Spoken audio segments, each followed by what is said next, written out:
J'ai encore quelques livres à vous présenter, hein. On va pas se leurrer, ça a été encore une très bonne récolte au mois de janvier.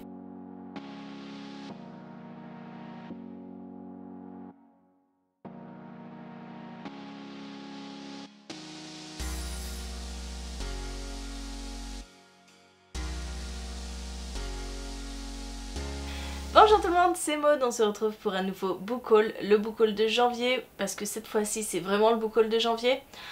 J'avais un petit couac, un mois précédent, je vous avais présenté le book haul de janvier sur la miniature et sur le titre, alors que c'était le book haul de décembre bien sûr.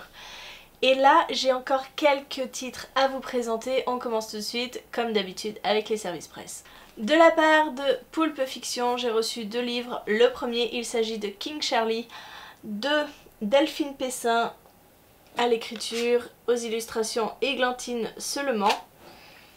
C'est un livre jeunesse, comme vous vous en doutez, très joli. J'aime beaucoup cette alternance entre le bleu turquoise et le vert de la 4e de couverture.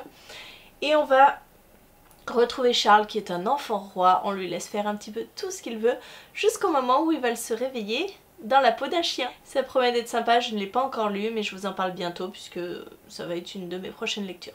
Un livre par contre que j'ai lu lors du week-end à 1000, c'est Bébert, Hamster Pépère de Cécile Alix et aux illustrations Louis Thomas. C'est toujours chez Pulp Fiction, c'est toujours un livre jeunesse. Dans ce livre, nous allons suivre Bébert qui est bien tranquille, qui vit sa vie de hamster dans sa famille avec Paloma et ses parents, jusqu'au jour où on va l'extirper de sa cage et l'emmener très loin de chez lui, le poser dans une autre cage avec d'autres hamsters, et là sa vie va être complètement bouleversée. Il va chercher à tout prix à s'enfuir, et je vous en ai parlé dans le dernier point lecture, enfin même l'avant-dernier point lecture. Ça fait déjà un petit moment que je l'ai lu, j'ai beaucoup aimé cette lecture et je vous le conseille pour les plus jeunes parce que c'est assez drôle. Autre service presse que j'ai reçu de la part de Milan de Page Turner, il s'agit de If Hoffman de Giovanna et Tom Fletcher. C'est un livre qui a beaucoup fait parler de lui en VO et aujourd'hui je suis très contente de le tenir entre mes mains. Il sort le 12 février et nous sommes dans un univers où aucune femme n'arrive à avoir d'enfants, hein, voilà, les femmes sont devenues stériles. Et un jour, une fille, une seule fille, une unique fille naît. Elle s'appelle Eve et c'est sur elle que repose le destin du monde. C'en est tout pour mes réceptions de service presse. Je vais vous parler à présent de prêt que m'a fait ma copine Laurence. Ça faisait un petit moment que je n'avais pas emprunté de livre chez elle et là en fait je me suis fait plaisir sur une seule saga et il s'agit de la saga Rebecca Keane. Je lui ai emprunté tous les tomes, donc Rebecca Keane, le pacte de sang, le tome 2 de Cassandra O'Donnell paru chez... c'est chez qui? C'est ça, c'est les éditions France Loisirs, donc le tome 2, le tome 3, Potion macabre, tome 4, oui vous avez bien deviné, Ancestral, le tome 5, L'armée des âmes, et bien sûr le tome 6, Origine. Voilà, j'ai une saga complète à lire, j'avais lu le tome 1 l'année dernière, c'était très bien passé donc je voulais avoir la suite et comme je savais que Laurence l'avait, et ben je me suis dit je vais pas acheter une saga que ma copine a. Donc voilà, j'ai emprunté l'intégralité de la saga. Ma visite chez Laurence a été l'occasion de récupérer mon cadeau d'anniversaire. Elle m'a offert La disparition des enfants Greystone de Margaret Peterson Addix, paru chez Milan. C'est une lecture que j'ai déjà faite, c'est une lecture que je vous ai déjà présentée en point lecture. J'ai beaucoup aimé ce livre. Pour rappel, nous sommes avec 3 enfants, une fratrie qui apprend la disparition d'autres enfants qui ont exactement le même prénom qu'eux, exactement la même date de naissance qu'eux, à l'autre bout du pays. Et bizarrement, après cette annonce, leur mère disparaît. Elle dit qu'elle part pour le boulot, mais en fait, il n'y a plus moyen de la retrouver. Ils sont laissés à une personne qu'ils connaissent à peine, et donc ils vont se poser des questions et enquêter sur la disparition de leur mère et la disparition des autres enfants qui ont le même prénom et la même date qu'eux. C'était très original, j'ai hâte d'avoir la suite, donc le tome 2 je l'attends avec impatience. On va passer aux achats neufs parce que j'ai un petit peu craqué sur du neuf ce mois-ci. J'ai craqué pour le 3e tome de Harry Potter, donc Harry Potter and the Prisoner of Azkaban de J.K. Rowling, paru chez Bloomsbury. C'est dans la très belle édition du 20e anniversaire, donc moi je les collectionne en anglais. Celui-là, il a simplement comme changement par rapport au premier tome que c'est en doré ici, alors que dans l'autre c'était en bleu. Voilà, moi je le prends en édition Serre d'Aigle puisque je suis Serre d'Aigle. Et voilà, il est plus épais que les autres. Pour l'instant je n'ai relu que le premier tome en anglais. Mais voilà, dès qu'un nouveau tome sort, je me le prends pour ma petite collection personnelle. En neuf, j'ai complété mes séries de mangas. Je me suis pris le tome 11 de The Promised Neverland.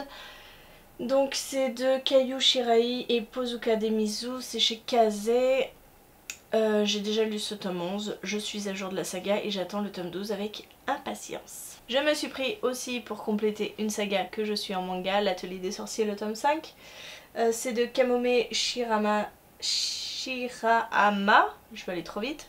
C'est chez Pika Édition et cette fois-ci je ne l'ai pas pris en version collector parce que je crois que la version collector faisait 25 €. Donc non, hein, autant mettre 11-12 € pour une version collector, ok, mais 25 c'est un petit peu trop cher.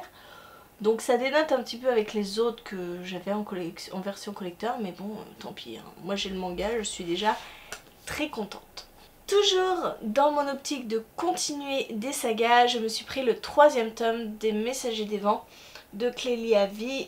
Donc c'est Gardien des Feux chez MSK. J'ai lu cette saga, alors c'était pas l'année dernière, c'était l'année d'avant. J'ai lu les 2 premiers tomes. Je n'avais pas continué cette saga, mais voilà. Ce sera chose faite puisque j'ai le 3e tome en ma possession. Je ne sais plus avec qui, je crois que je le lisais avec Amélie. Cette saga, je crois. Donc Amélie, si tu passes par là, si ça te dit de continuer, ben, j'ai le 3e tome maintenant. On est dans un univers de fantasy avec des pouvoirs qui sont en rapport avec les éléments. Et ne m'en demandez pas plus parce que comme je vous l'ai dit, ça fait déjà plus d'1 an et demi que j'ai lu les 2 premiers tomes et ça commence à dater. Toujours dans mon optique de continuer des sagas, je me suis pris Vengeful de Vichua, donc c'est le tome 2 de Vichus. C'est paru chez Lumen, c'est une énorme brique, c'est ma lecture en cours, vous voyez je suis à la moitié. Et on continue à y suivre Ellie et Victor, des EO, après une mort imminente. Ils sont revenus à la vie avec des pouvoirs surnaturels. Et ce sont des méchants, hein, clairement ils tuent des gens, etc.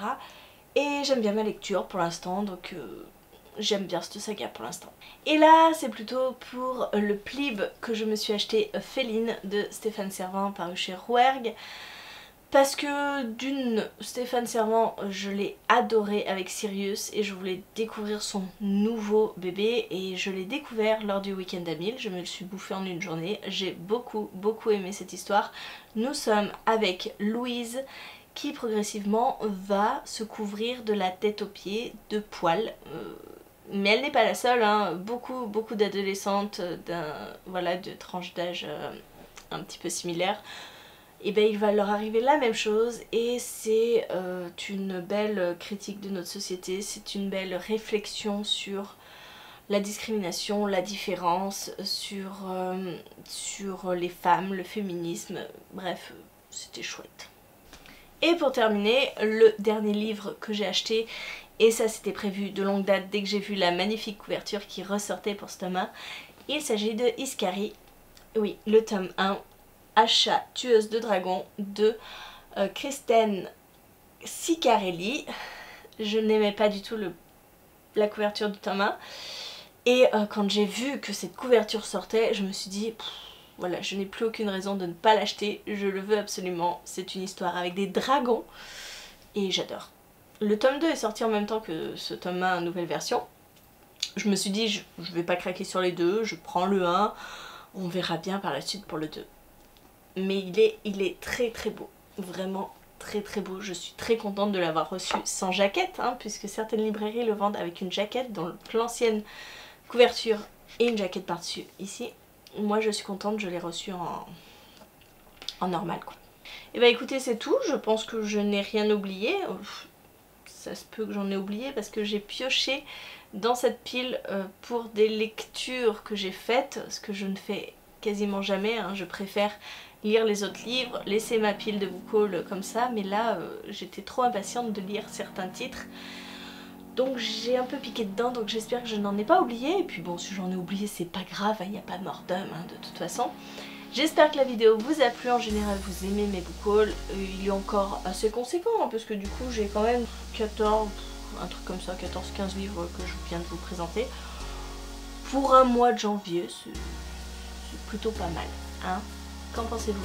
Je vous attends en commentaire, n'hésitez pas à me dire tout ça. Et en attendant, je vous fais des gros bisous, je vous souhaite une très bonne journée et de très bonnes lectures. Je vous dis à bientôt pour une nouvelle vidéo.